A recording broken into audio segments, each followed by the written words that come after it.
Hi, I'm Adele, and I'm the media coordinator for EDMTOR.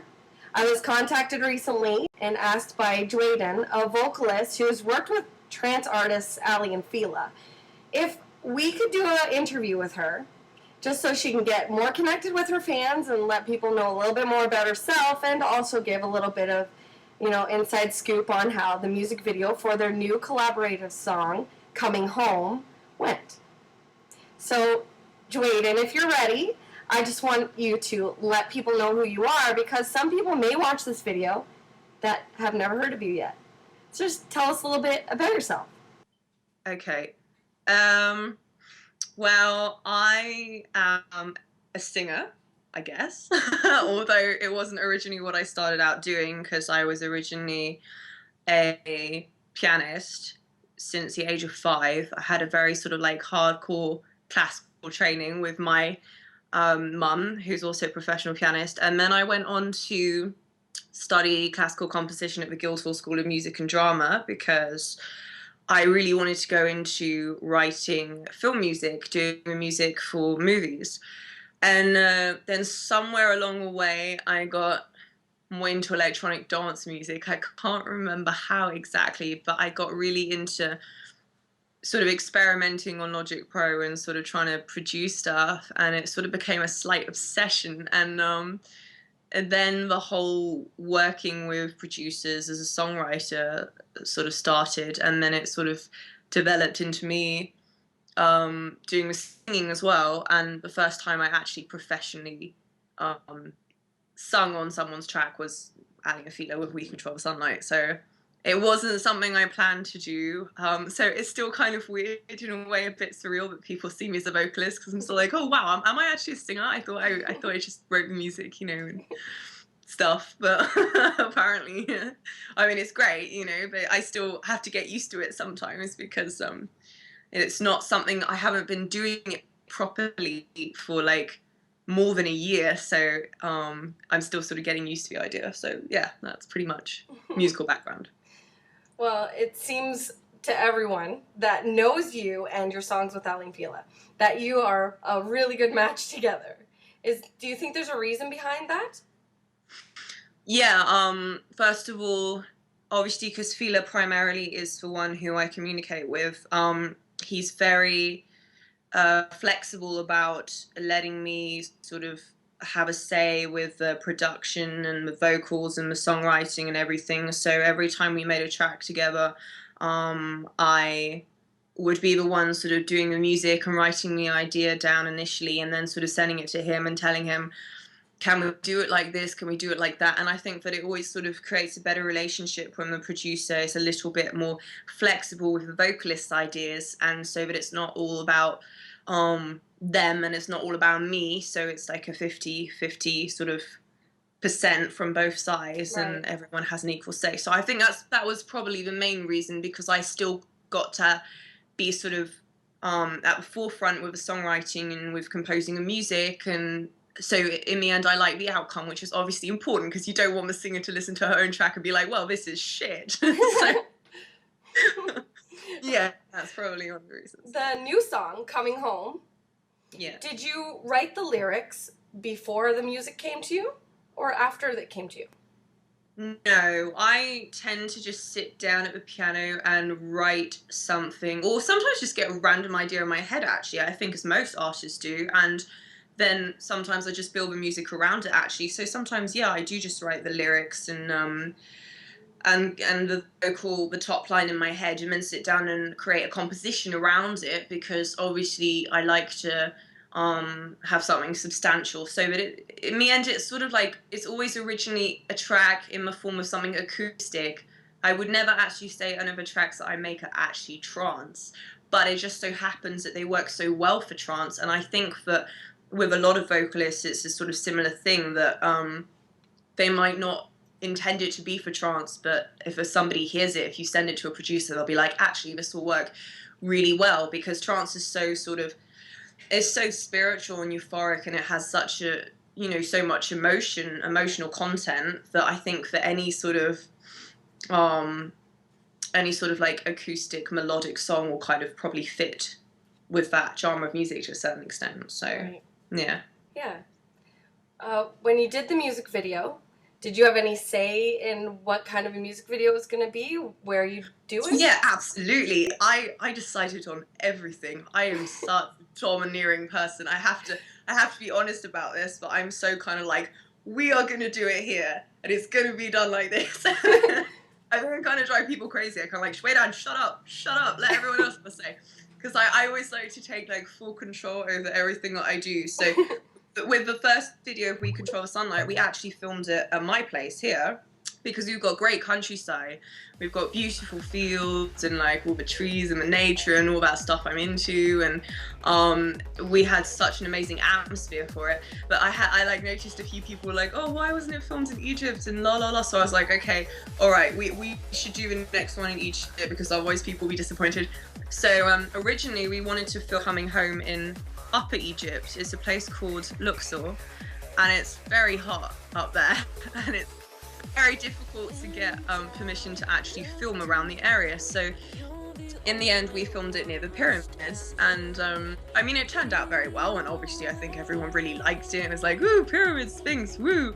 But it was filming, I have to say, was quite a complicated event. It was because like occasionally the director would be like, right, we're recording now, and then a camel would just walk past, you know. A camel would just walk in front of the camera and he'd be like, cut, do it again. And at one point there was a part where I was sitting on this wall and the Sphinx and pyramids were behind me, and I almost fell off the wall 3 times because I was trying to do all this like nice trancey kind of atmospheric movement with my hands, and almost fell off the wall. Well, we're really glad you didn't. Yeah, I'm pretty glad I didn't either, because it was quite a far way down. So but other than that, I'm really glad that we did it there, because it's just such a beautiful place to film, and it's obviously got so much history and so much natural beauty. So yeah.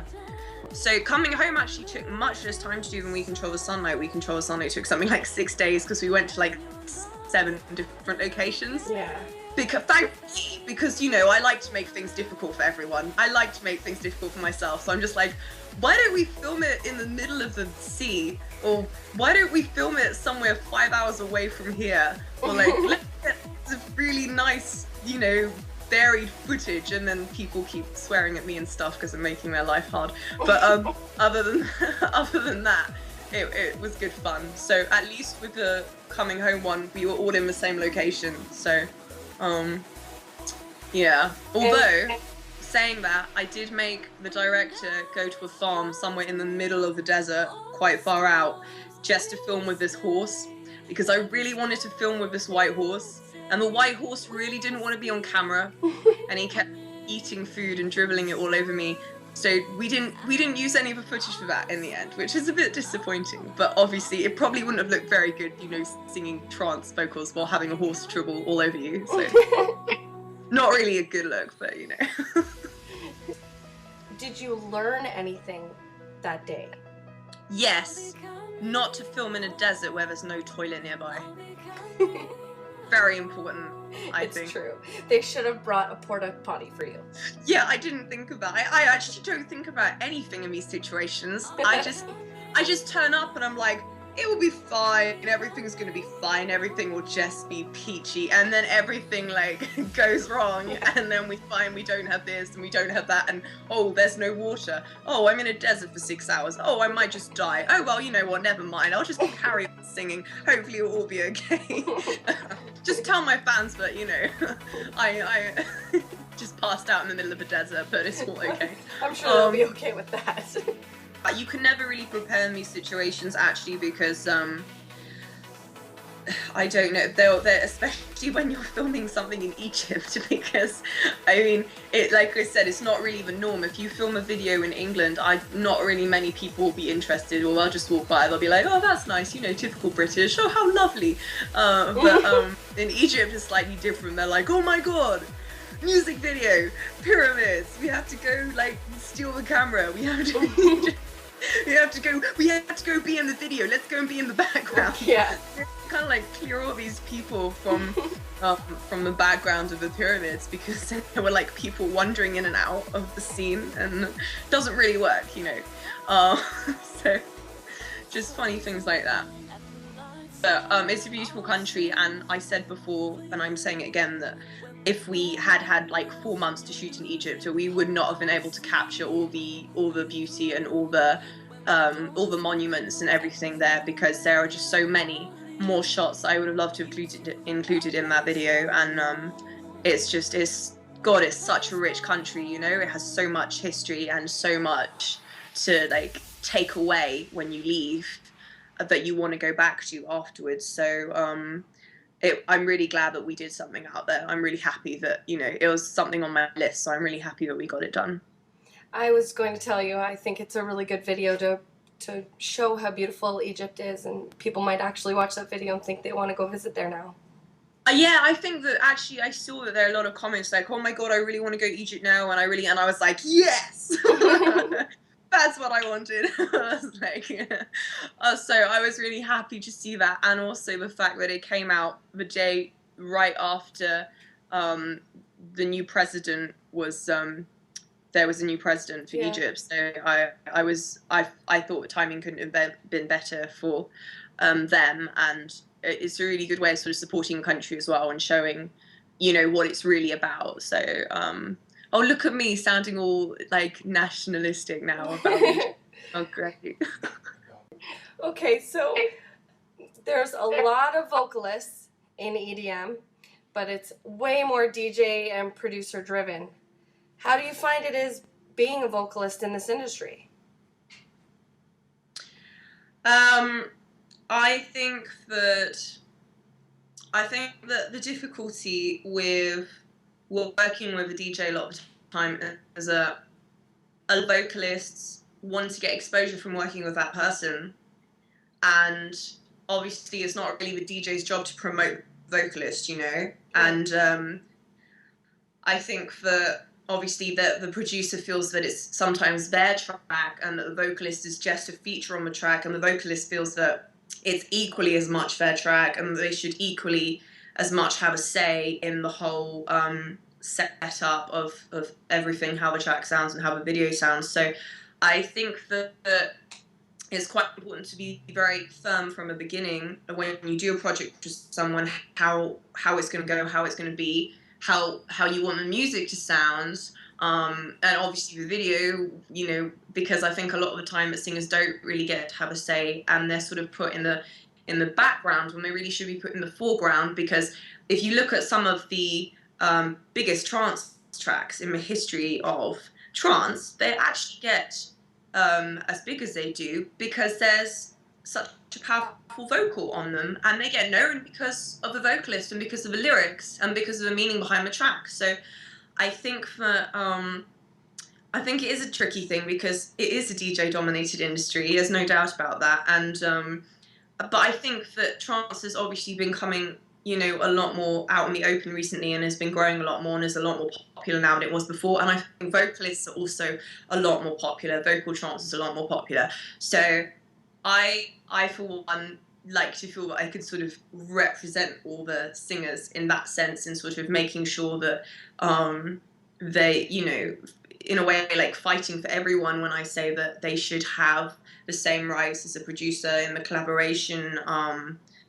when it comes to anything that they're doing in working together, because it's you know, it's something that you have a partnership, so you need to build a relationship together, and sort of it needs to be something that's everything's out and open, and you're very honest with your relationship with each other, with what's happening, because otherwise a lot of complications can happen. So yeah, I completely agree with you.